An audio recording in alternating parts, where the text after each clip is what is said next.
Hey, what's up everybody? Landon with LMR.com. Judging by the title and judging by the thumbnail, the car, and of course the wheel that is on the car, y'all probably know what we're talking about today. We're talking about turbine wheels. So at the time of this video, it's been a few months, but we released the 15 by 7 inch turbine wheel, and a lot of folks were excited about it. And of course, like any part, there's some of those people that think, what the heck are you doing?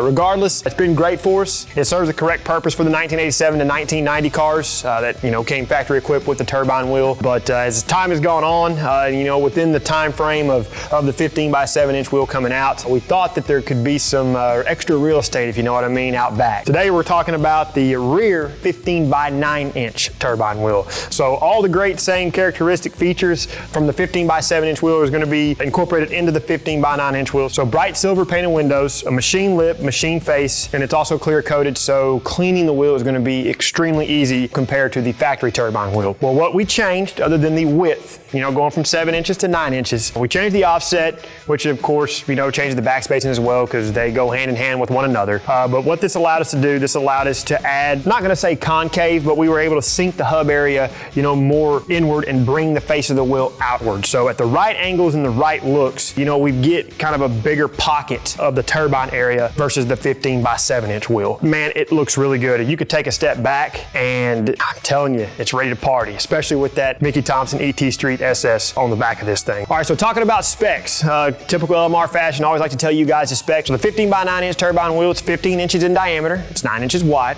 We're gonna have positive 18 millimeters of offset, 5.71 inch back spacing, and without a tire, that's gonna tip the scale at about 21 pounds. Now, as far as the fitment notes, be sure and reference the product pages. All right, people, so that's gonna do it. As always, hope you find a ton of value in what we do. Definitely liking this rear 15 by 9 inch turbine, and I think a lot of you are gonna like it as well. So as always, go ahead and like the video, subscribe to our channel, turn on notifications, that way you're notified every time we release something new. And then until we catch you in the next one, y'all know what to do for all things Fox Body Mustang. Keep it right here with the real enthusiasts, LMR.com.